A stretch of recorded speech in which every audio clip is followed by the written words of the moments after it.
సామెతల గ్రంథం 3వ అధ్యాయం 27వ వచనం. సామెతల గ్రంథం 3వ అధ్యాయం 27వ వచనం. మేలు చేయుట నీ చేతనైనప్పుడు దానిని పొందదగిన వానికి చేయకుండా వెనుక తీయకుము.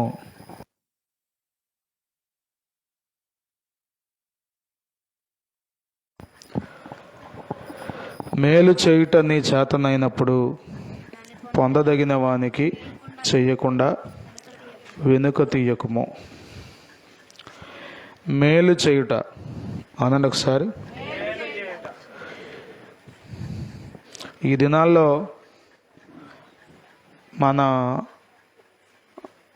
మన దేశంలో ఎంతో భక్తి ఉంది, ఎంతో నిష్ఠ, భక్తి, భయము, దేవుడంటే ఆరాటం.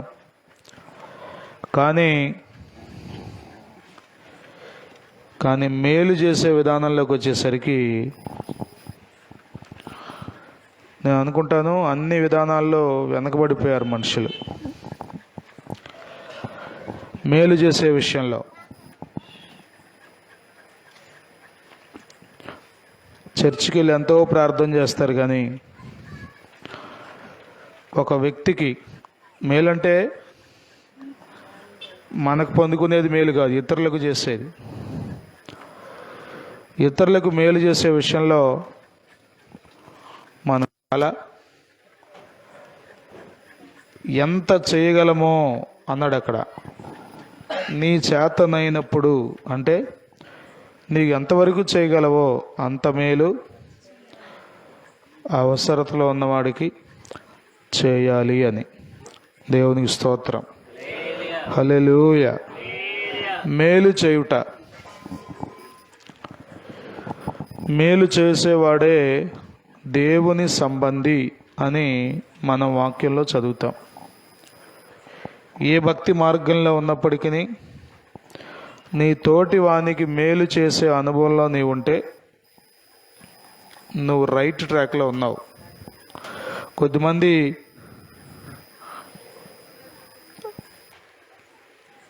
ఎంతో భక్తి చేస్తారు, కానీ ఎప్పుడు కీడే కోరుకుంటారు.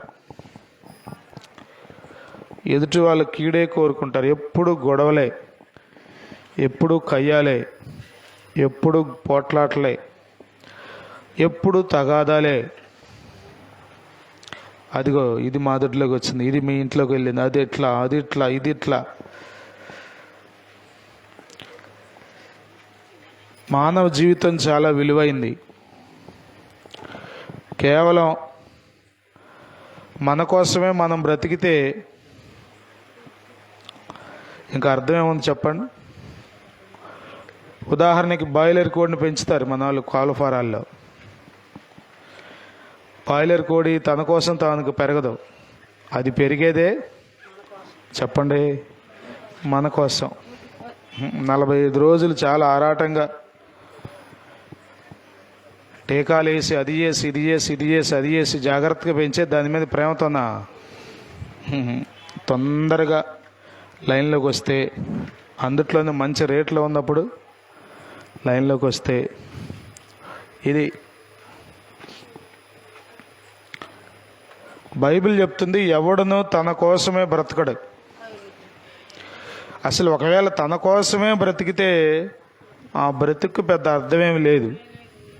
దేవుని స్తోత్రం, హల్లెలూయా. సహజంగా ఒక కుటుంబంగా మనం ఉంటాం కాబట్టి నేను, నా బిడ్డలు, నా భార్య, నా కుటుంబం ఈ విధానంలో బాధ్యతలో ఉండడం అనేది సహజం.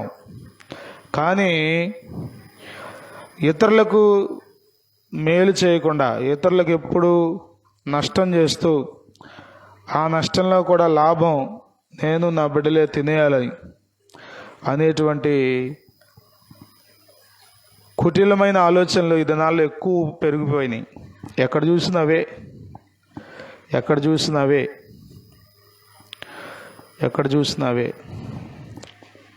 దేవుని వాక్యం, పరిశుద్ధ బైబిల్ గ్రంథం మనకు చెప్పే సత్యం ఏంటంటే, మేలు చేయుట నీ చేతనైనప్పుడు పొందదగిన వానికి చేయకుండా వెనుక తీయకము. ఉదాహరణకి, నీకు అవసరతలు ఉన్న ప్రతి ఒక్కడికి 1000 రూపాయలు ఇచ్చే అంత డబ్బులు నీ దగ్గర ఉండవు, నీకు అంత స్థితి లేకపోవచ్చు. కానీ నీ చేతనైందికి ఉంది నీ దగ్గర అవకాశం. మాటతో మేలు చేయొచ్చా? మాటతో మేలు. ఒక చిన్న మాట కొన్నిసార్లు వ్యక్తులకు గొప్ప మేలు కలుగజేస్తుంది. ఆమేన్, హల్లెలూయా. మాటతో మేలు చేయొచ్చు. కొద్దిమంది ఆ మాట కూడా చెప్పరు, చాలా భయంకరంగా దాన్ని ఏమంటారంటే కడుపు నిండా విషం పెట్టేసుకుంటారు మనుషుల మీద. కొద్దిమందికి కుటుంబాలు చెడిపోతుంటే ఆనందం, జీవితాలు పాడైపోతుంటే, భార్యాభర్తలు విడిపోతుంటే, చెట్టుకొకరు పుట్టుకొకరు అన్నట్లుగా జీవితాలు అయిపోతుంటే కొద్దిమందికి ఆనందం. వాళ్ళు అపవాది సంబంధులు, వాళ్ళ సాతాను బ్యాచ్ అన్నమాట. వాళ్ళకు నరకమే. బైబిల్ చాలా కఠినంగా ఉండొచ్చు, కానీ నిజం ఎప్పుడు అలాగే ఉంటుంది. ఇది నిజం. దేవునికి స్తోత్రం, హల్లెలూయా. మేలు చేయుట అనేది చాలా ప్రాముఖ్యమైన విషయం.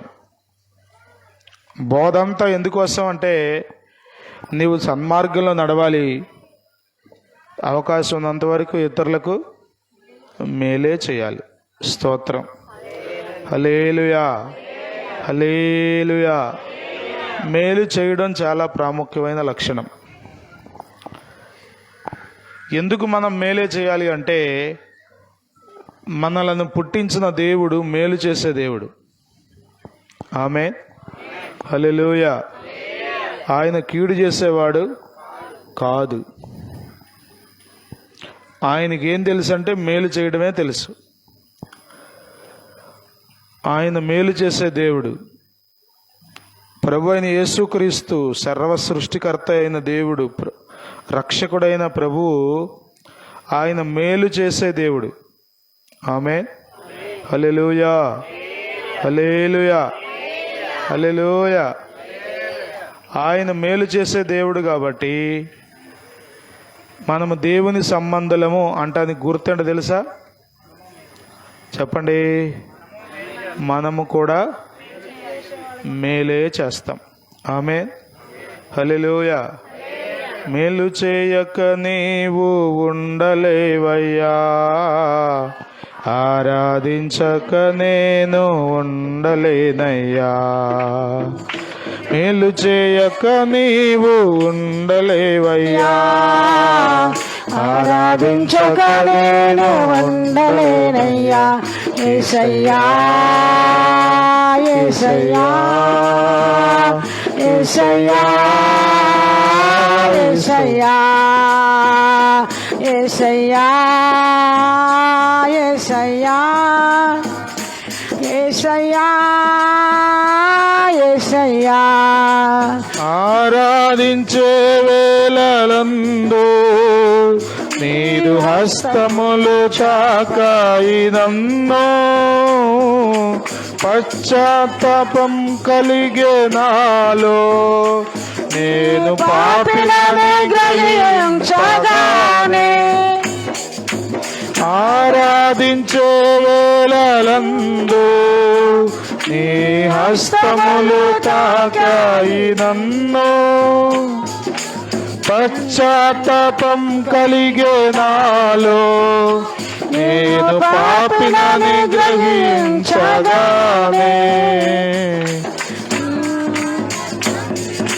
కోరేవాడా,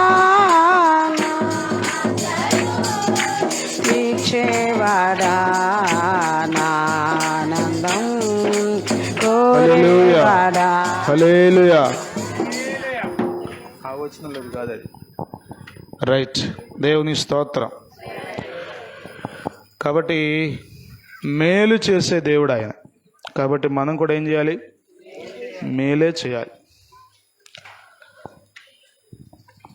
మైక్ పెట్టి కూటం పెట్టి దేవుని మాటలు ప్రకటించడంలో ఉన్న ఉద్దేశం ఏంటి? వినేవారికి మేలు కలగాలని. దేవుని స్తోత్రం. కాబట్టి మేలు చేయుట నీ చేతనైనప్పుడు దానిని పొందదగిన వానికి చేయకుండా వెనుదీయకుము అన్నాడు. కాబట్టి ప్రియమైన వాళ్ళరా, మేలు చేసే అనుభవాల్లో ఉందాం. ఈ దినాల్లో మనుషులు చాలా అక్రమం చేస్తున్నారు.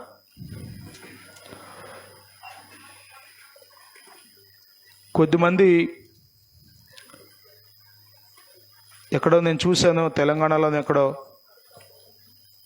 తల్లిదండ్రులు గమనించారంట, పిల్లోడేంటి వెర్రిగా ప్రవర్తిస్తున్నాడు ఏంటా అని. చూస్తే ఎక్కడో బడ్డీగుట్లో ఈ తినే వాటిలో గంజాయి కలిపి పంపుతున్నారంట వాళ్ళు. దానికి ఎడిక్ట్ అయిపోయాడు, వెర్రి చేష్టలో వెర్రి పనులను చేస్తున్నాడు ఇంటి దగ్గర. తర్వాత ఏదంటారే తీగలాగితే అని మొత్తం బయటకు వచ్చింది. ఈ దినాల్లో మనుషులు ఇతరులు ఏమైపోయినా పర్లా, నేను వ్యాపారం చేస్తే, నేను లాభం గడిస్తే, నేను బాగుంటే చాలు అనుకున్నారు. ఇతరుల సమాధుల మీద నువ్వు డాబా కట్టుకుంటే ఏం బాగుపడతావు చెప్పండి. దేవుడు మేలు చేసేవాడు, మనం కూడా మేలే చేయాలి. వ్యాపారం చేస్తున్నావా? నీ లాభంతో పాటు ఇతరుల మేలు. ఉద్యోగం చేస్తున్నావా? నీవు ఇతరులకు మేలే చేయాలి. ఒక టీచర్ బిడ్డలకు మేలు చేసే మనసు లేకపోతే ఏం జరుగుద్ది? ఆ జనరేషన్స్ అన్నీ పాడైపోతాయి. కాబట్టి మనం తప్పనిసరిగా మేలు చేసే అనుభవాల్లోనే ఉండాలి. ఆమేన్, హల్లెలూయా. విశ్వాసులుగా మీరు కూడా మీ చుట్టుపక్కల ఉన్న సమాజానికి మేలే చేయాలి. ఒకవేళ మేలు చేయడం కుదరకపోతే మౌనంగా కూర్చుని ప్రార్థన చేయాలి. అది కూడా గొప్ప మేలే. ఆమేన్, ఆమేన్. యాకోబు పత్రికలు అంటాడు, ఒక సహోదరుడు స్నేహితుడు వచ్చా అంట, దిగంబరిగా ఉండి వస్త్రాలు లేక, బాబు ఏదో కొంచెం చూసి పెట్టిన ఆయన అని.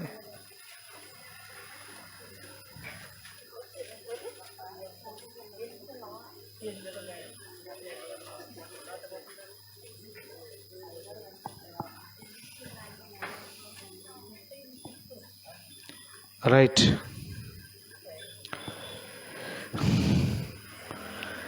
చలి కాచుకొనుము, వస్త్రాలు కప్పుకో. 2వ అధ్యాయం 15-16 వచనాల్లో యాకోబు పత్రిక చదవండి.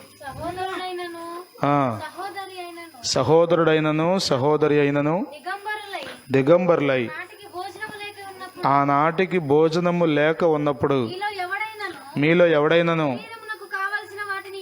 శరీరమునకు కావలసిన వాటిని ఇయ్యక సమాధానముగా వెలుడి, చలి కాచుకొనుడి, తృప్తి పొందుడని చెప్పిన యెడల ఏం ప్రయోజనం?